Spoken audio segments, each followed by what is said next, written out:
Hello and बखैर रागले to all of you. मैं हूं फ़खर यूसुफज़ई और आप देख रहे हैं इस वक्त मेरा यूट्यूब चैनल। आज बात करेंगे, वैसे तो ईरान पाकिस्तान का जो कॉन्फ्लिक्ट है उसको तकरीबन 2 दिन से ज़्यादा हो चुके हैं, लेकिन मुख्तलिफ बातें, मुख्तलिफ ख़बरें आ रही हैं। एक तो जो सिक्योरिटी कमेटी है उनका अभी थोड़ी देर पहले एक बड़ा इम्पोर्टेंट जो एक मीटिंग थी वो ख़त्म हुई और उसमें फ़ैसला किया गया कि हालात को नॉर्मलाइज़ किया जाए। लेकिन साथ में बहुत सारी चीज़ें, बहुत सारे इश्यूज़ भी चल रहे हैं। जिस तरह पाकिस्तान की एयरलाइंस यहाँ से पाकिस्तान से ऑपरेट होती है और मिडल ईस्ट की तरफ उनका जाना होता है, या बाकी कंट्रीज़, तो वो क्योंकि ईरान के ऊपर से उड़ते हुए वो जहाज़ जाते हैं, उनके लिए ईरान की एयर स्पेस इस्तेमाल ना करने की वजह से जो फ़्लाइट का दौरानिया है वो बढ़ गया है और तकरीबन 1.5 से 2 घंटे उसमें इजाफा हुआ है।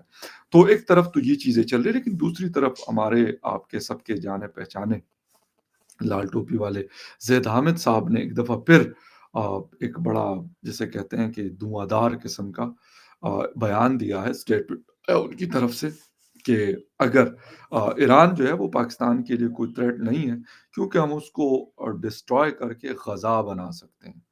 अब भाई, मतलब ग़ज़ा में तो हालात वाक़ई बहुत अरसे से, लास्ट 2-3 महीनों से हालात अच्छे नहीं हैं। लेकिन व्हाट द थिंग इज़ कि ईरान को आप ग़ज़ा बना देंगे, ये फरमाया है इन्होंने, ज़ैद हामिद साहब ने। ख़ैर डिटेल में बात करते हैं इन सारी चीज़ों की, और उसमें जाने से पहले आपसे रिक्वेस्ट करेंगे कि जिन-जिन लोगों ने मेरे चैनल को सब्सक्राइब नहीं किया, प्लीज़ चैनल को सब्सक्राइब करना, बेल और लाइक का बटन दबाना ना भूलें। बात हम करें इस वक़्त जी द वन एंड ओनली ज़ैद हामिद साहब, और वो हमेशा कुछ न कुछ ऐसे बयानात उनकी तरफ से आते रहते हैं जिसे देखकर बंदा हैरान भी हो जाता है, और साथ में कभी-कभी शायद लोग परेशान भी हो जाते होंगे, ऐसा नहीं है। अब जी इस दफ़ा जो उन्होंने एक धमकी दी है, और वो दी है जी ईरान को। इससे पहले हिंदुस्तान के हवाले से तो बड़े मशहूर हैं। वैसे हिंदुस्तान के लोग भी उनको मतलब देखते हैं और उनकी बातों को एन्जॉय भी करते हैं, बहुत ज़्यादा सीरियस लेते नहीं हैं। क्योंकि अब पता है उनको, अब रूटीन हो गई है बातों की। लेकिन इस दफ़ा क्योंकि ईरानियों को तो इतनी उर्दू-शुर्दू नहीं आती, उर्दू, हिंदी, क्योंकि हम लोगों को या पाकिस्तानियों, हिंदुस्तानियों को समझ में आती, शायद बांग्लादेश के कुछ लोगों को समझ आती हो। ईरान वाले तो पर्शियन बोलते हैं भाई। तो ख़ैर एनीवे उन्होंने वीडियो बयान भी जारी किया और कहा कि यार 44% हमारा जो बलूचिस्तान है, 44% है पाकिस्तान का जो टोटल लैंड है या जो रक़बा है उसके मुताबिक। तो वो कहते हैं कि वही तो वहाँ पर हमारा एक हमने कोर जो हमारा है वहाँ पे डिप्लॉयड है, जो बीएलए और इस तरह की चीज़ों के ऊपर ऑपरेट कर रहा है। लेकिन अगर हम थोड़ा-सा इसको बढ़ा दें तो फिर क्या होगा? लेकिन एक बात बड़ी अहम है, और वो कि ईरान को जी डिस्ट्रॉय करने वाली बात, क्या ये मुमकिन है? मतलब ये बात बड़ी अहम है, बड़ी सोचने वाली बात है। ठीक है, मैं ये नहीं कहता, ईरान एक बड़ा मुल्क है, जिसे कहते हैं कि एनर्जी रिच है, और इस वक़्त जिस वक़्त हम बात कर रहे हैं, तो रशिया को वो ड्रोन्स दे रहा है यूक्रेन के खिलाफ। बल्कि ये जंग रशिया-यूक्रेन की तो है नहीं, ये रशिया वर्सेस जिसे कहते हैं वेस्टर्न वर्ल्ड, या फिर यूएस कह सकते हैं आप इसको। यूक्रेन तो ठीक है सामने वो है, लेकिन असल जंग तो उनके खिलाफ, मतलब आपस में चल रही है। तो अब ये सोचें कि वो ड्रोन्स उनको दे रहे हैं, और बाकी भी बहुत सारी जो वेपन्स हैं, वो सुनने में खबरें आ रही है, रिपोर्ट्स आ रही हैं कि वो ईरान प्रोवाइड करता है रशिया को। अब ये वाली चीज़ें, मतलब ऐसे में ये वाला स्टेटमेंट देना कि ग़ज़ा, क्योंकि ग़ज़ा एक 30-40 किलोमीटर की एक स्ट्रिप है। छोटा-सा एक शहर आप कह सकते हैं उसको, और ठीक है, हम कह सकते हैं कि वहाँ पे भी अ, अभी तक ये कह सकते हैं कि वो कब्ज़े में इज़राइल के नहीं है। हाँ, वहाँ पे वो एयर स्ट्राइक्स वो करते हैं, वो मिसाइल मारते हैं, ये सारी चीज़ें वहाँ पे चल रही हैं। लेकिन वहाँ पे लोग भी तकरीबन 2 मिलियन से ज़्यादा की पॉपुलेशन, 2.3 मिलियन की पॉपुलेशन रहती है। ईरान की पॉपुलेशन जो है वो करोड़ों में है, और ईरान एक बड़ा मुल्क है। पता नहीं इन्होंने कैसे वो कर लिया। जब इंडिया के साथ कोई मामला आता है तो ज़ैद हामिद साहब के तोपों का रुख जो है वो ہندوستان کی طرف ہو جاتا ہے، افغانستان کے ساتھ آتے تو کبھی-کبھی افغانستان کو بھی یہ مطلب 1-2 میزائل مار ہی دیتے ہیں۔ اس دفعہ انہوں نے سوچا کہ یار چلیں اب اس دفعہ اپنا جو میزائل کی رینج ہے وہ ذرا ٹیسٹ کرتے ہیں اور یہ مارتے ہیں ایران کو۔ ایران کے ساتھ ٹھیک ہے ہمارا معاملہ آ، تھا ابھی کچھ ٹائم پہلے، 1-2 دن پہلے، اور اس کے اوپر ٹھیک ہے انہوں نے بھی ایک اسٹرائک کیا، انہوں نے کہا کہ ہم نے ٹیررسٹ کیمپ کو نشانہ بنایا ہے، پھر پاکستان نے جوابی کارروائی کی اور پاکستان نے بھی یہی کہا۔ لیکن اس کے بعد جلیل جیلانی اور اس کے ساتھ-ساتھ جو وہاں کے فارن منسٹر ہے ایران کے، ان کے آپس میں ٹیلی فونک رابطہ بھی ہوا، اور مطلب میں یہ کہوں گا کہ شاید دونوں کو احساس ہوا ہے کہ سچویشن کو تھوڑا-سا ڈیفیوز کیا جائے، جو گرمی ہے بہت زیادہ، جو ایک حالانکہ ویسے تو بہت سخت سردی پڑ رہی ہے پورے ریجن میں، لیکن یہ کہ اس کو تھوڑا-سا ٹھنڈا کیا جائے۔ تو اس کی کوشش کی گئی، اور سیکورٹی کمیٹی کا جو اجلاس ہوا اس کی بھی رویداد میں آپ کو بتا دوں۔ اس میں بھی جو جسے کہتے ہیں کہ جو ٹینشن ہے، کہا گیا کہ جی پاکستان کا ایران کے ساتھ کشیدگی ختم اور تعلقات بحال کرنے کا فیصلہ۔ یہ ابھی جو کیبنٹ جو ہے، جو کیئر ٹیکر کیبنٹ ہے، انہوں نے یہ ایک اجلاس ہوا اور اس میں انہوں نے یہ بات کی۔ اس کے ساتھ-ساتھ جو نیشنل سیکورٹی کمیٹی ہے، انہوں نے کہا کہ جو نیبرنگ کنٹریز ہیں ان کے ساتھ ہم کسی قسم کی ایسکلیشن یا کشیدگی نہیں چاہتے، سلامتی پر سمجھوتا نہیں کیا جائے گا۔ پاکستان نے ایرانی سرزمین پر کامیاب انٹیلیجنس بیسڈ آپریشن کیا، پاکستان نے ایرانی سرزمین پر موجود دہشت گردوں کے خلاف کارروائی کی ہے۔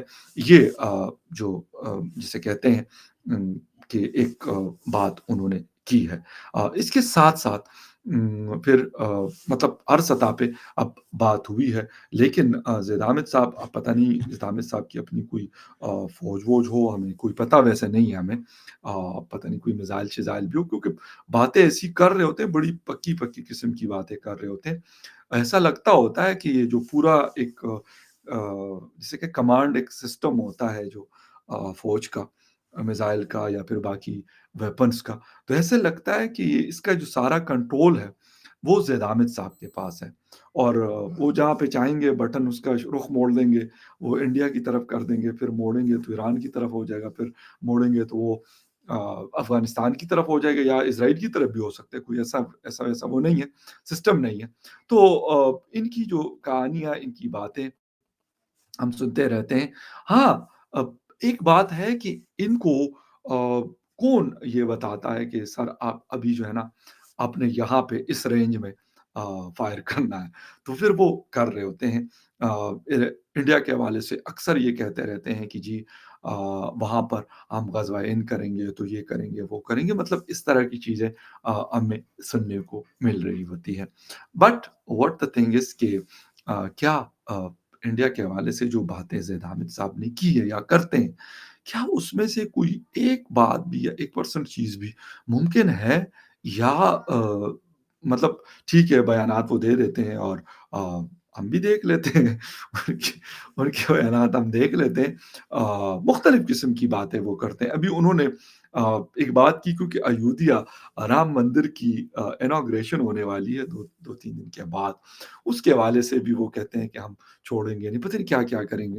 حالانکہ آ، میں نے 1-2 دن پہلے ڈاکٹر اشتیاق صاحب کے ساتھ ایک شو کیا تھا، تو اس میں ایک بات میں نے ڈاکٹر صاحب سے کی کہ ڈاکٹر صاحب مطلب اس طرح کی کچھ چیز مجھے سننے کو نہیں مل رہی، حالانکہ سوشل میڈیا پہ باتیں ہو رہی ہے کہ 22 کو یہ اوپن اور اس کی انوگریشن ہوگی، یہ سارا کچھ ہوگا، لیکن اس قسم کی کوئی بات جو ہے کسی کی طرف سے نہیں آ رہی کہ نہیں جی یہ تو یہ ہو جائے گا، تو وہ ہو جائے گا، تو فلاں ہو جائے گا، یہ اس قسم کی کوئی بات، کوئی سنگل بات بھی موجود نہیں ہے، جو میرے خیال میں ایک پازیٹو چیز ہے اس حوالے سے۔ ویسے تو روک کوئی سکتا نہیں ہے، میں یہ بات مانتا ہوں، لیکن باتوں کی حد تک، یا جو ہوتا ہے سم ٹائم سوشل میڈیا پہ اس طرح کی چیز چلنا شروع ہو جاتی ہے، اور ایک دوسرے کے آمنے سامنے جیسے لوگ सोशल मीडिया पे एक जंग सी छिड़ जाती है, जिस तरह अभी रिसेंटली हमने मालदीव्स और इंडिया के लोगों के दरमियान देखा। हालाँकि वो वहाँ की सरकार के लोगों ने वो बयानात दिए थे,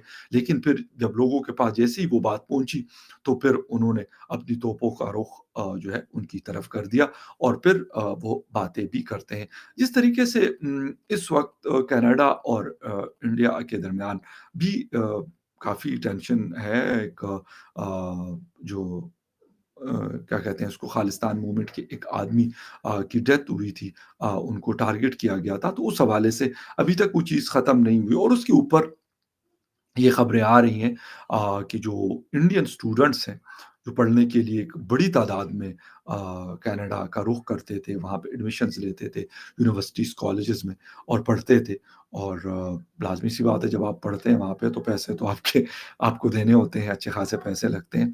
तो वो सारी चीज़ें उन्होंने शायद 70 या 80% कह रहे हैं कि लोग अब वहाँ पे एडमिशन्स लेने में इंटरेस्टेड नहीं हैं। तो ये तब्दीली ऐसी है कि आप ये कह सकते हैं कि लोग उन चीज़ों को बड़ा सीरियसली ले रहे होते हैं। वो फिर इस चीज़ों को खातिर में नहीं लाते। मालदीव्स की सूरत भी हमने ये देखा कि वहाँ पे उन्होंने कहा कि शायद 2 या 3 मिलियन लोग जो है हर साल टूरिस्ट की शेप में मालदीव जाते हैं, सिर्फ़ इंडिया से।